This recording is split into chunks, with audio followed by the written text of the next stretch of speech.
시청자 여러분 안녕하십니까? BOE 모닝뉴스 시작합니다. 미국은 북한에 완전하고 검증 가능하며 되돌릴 수 없는 비핵화, 즉 CVID를 지속적으로 추진할 것이라고 마크 에스퍼 국방장관이 밝혔습니다. 또 외교적 관여가 최선의 길이라고 믿지만 상황이 악화된다면 전쟁을 억제하기 위해 항상 대비태세를 유지하고 있다고 강조했습니다. 조상진 기자입니다.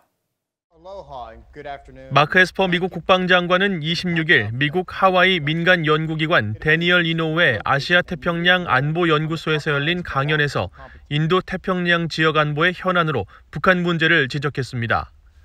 에스퍼 장관은 완전히 검증된 북한의 비핵화가 달성 가능할 것으로 보느냐는 사회자의 질문에 북한의 완전하고 검증 가능하며 불가역적인 비핵화, 즉 CVID를 계속 추진할 것이라고 다시 밝혔습니다. So our policy remains the same. We want to pursue the complete, verifiable, irreversible denuclearization of North Korea. That's our stated goal, policy. It has been. President Trump has been very clear about that. 에스퍼 장관은 그러면서 도널드 트럼프 대통령은 이런 기조 아래 북한 김정은 국무위원장에게 수많은 협상을 제안했다고 강조하고 미국이 제시한 비핵화 정책 목표와 관련해 북한이 협상에 나서고 합의에 이른다면 북한의 미래가 어떤 대안을 가질 수 있을지 설명했다고 말했습니다. 에스퍼 장관은 이어 북한과의 외교적 관여는 국무부가 이끌고 국방부는 협상을 지원하는 역할을 하는 것이라는 점을 거듭 설명하면서도 상시 대비태세의 중요성을 강조했습니다.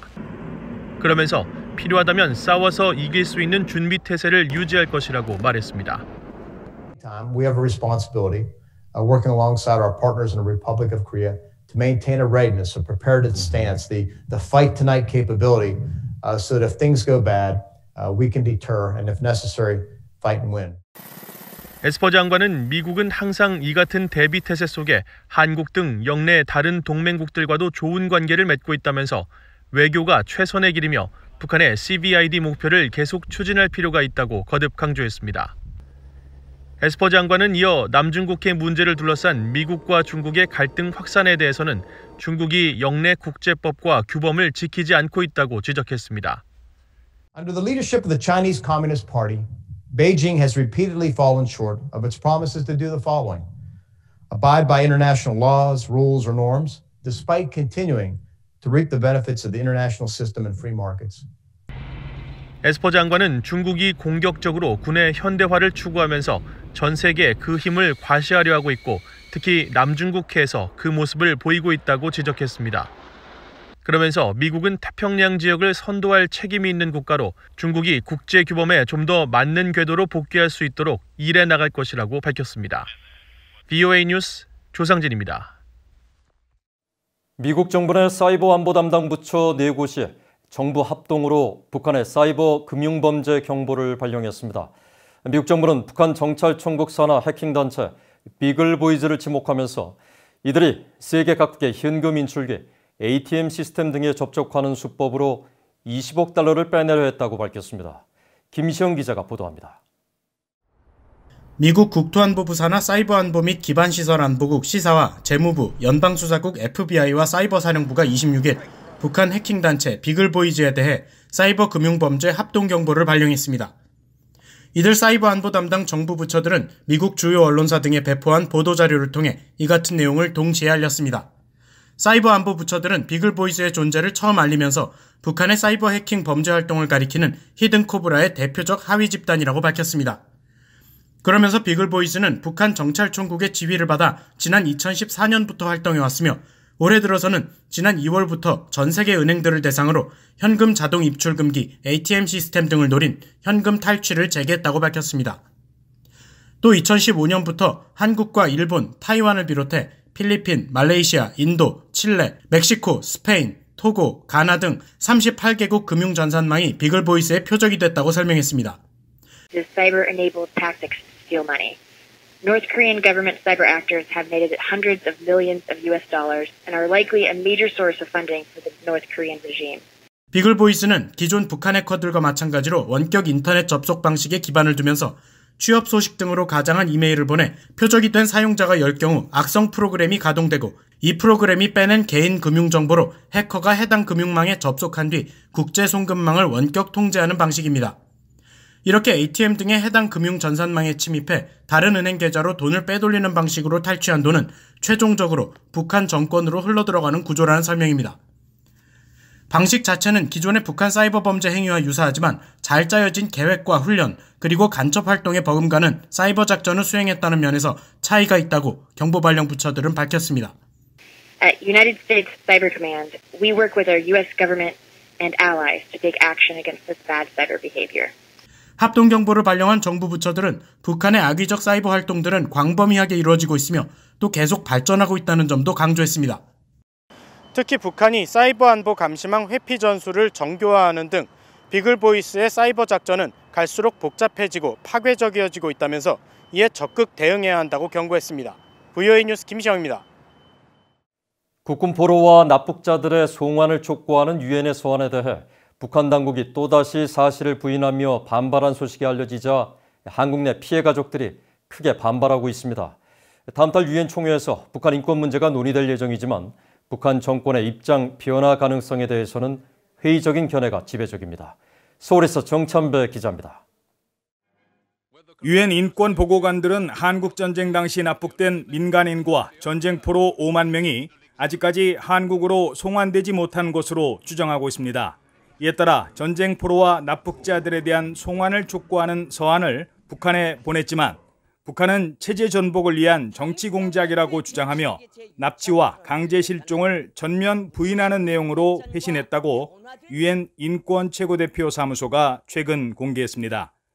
이 같은 사실이 알려지자 한국의 국군 포로 가족과 납북 인사 가족들이 강하게 반발했습니다.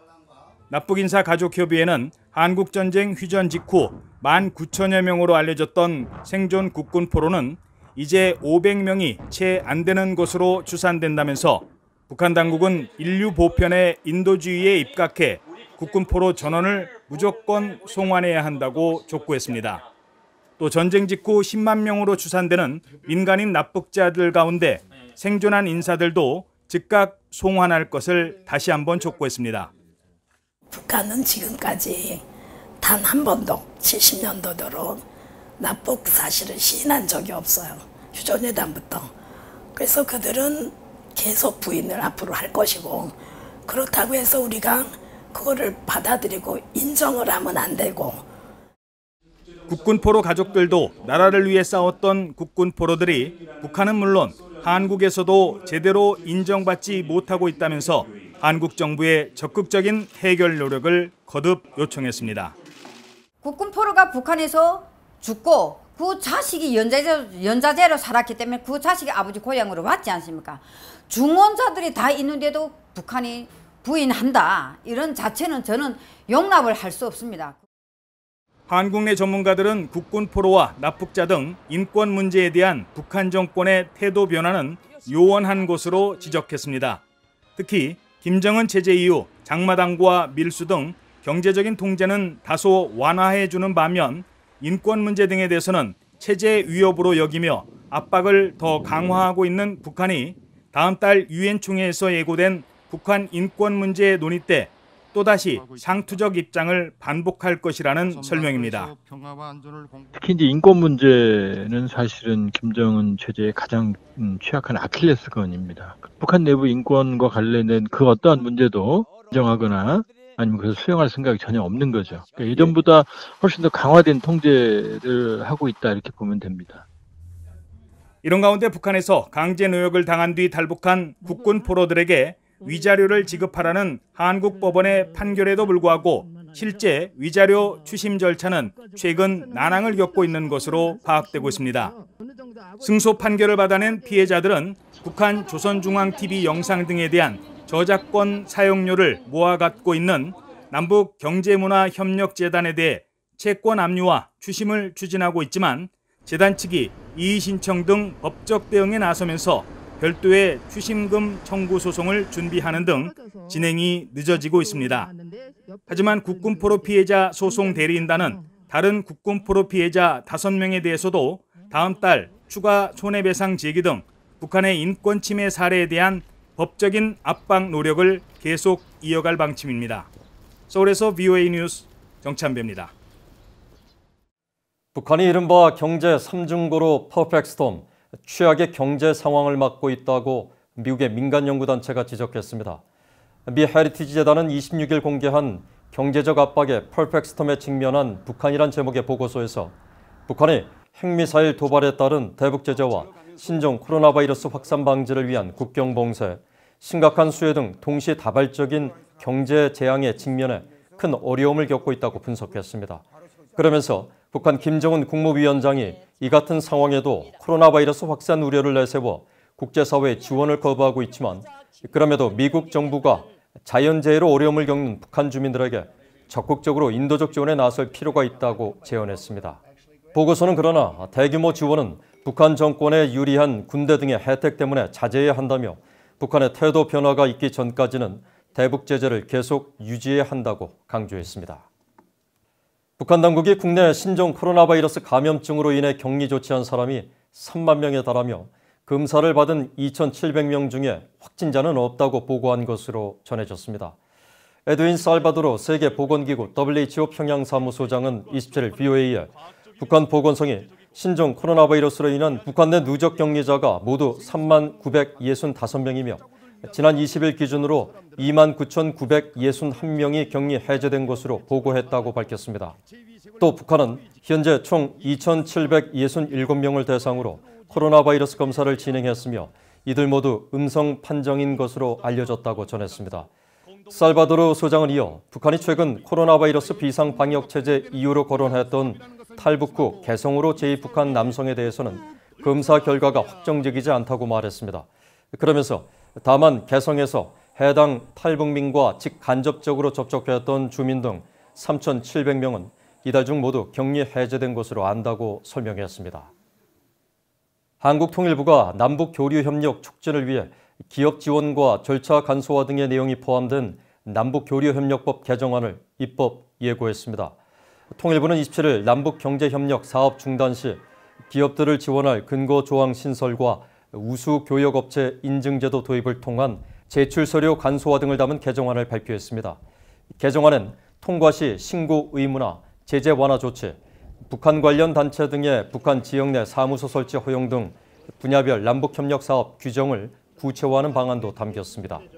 하지만 통일부가 1차 개정안에서 발표했던 대북 접촉 신고 절차 간소화는 제외됐습니다. 통일부 당국자는 이에 대해 북한이 대화와 협력의 동반자인 동시에 반국가 단체라는 이중적 지위에 있어 아직은 균형 있게 고려할 필요가 있다는 의견을 반영해 제외한 것으로 설명했다고 연합뉴스 등 한국 언론들이 보도했습니다. 앞서 통일부는 북한 주민과의 유발적이고 단순한 접촉은 신고 대상에서 제외하고 수리 절차를 없애겠다는 내용을 1차 남북교류협력법 개정안에 포함시켜 발표한 바 있습니다. 이상으로 VOA 모닝뉴스를 마칩니다. 시청해주신 여러분 고맙습니다.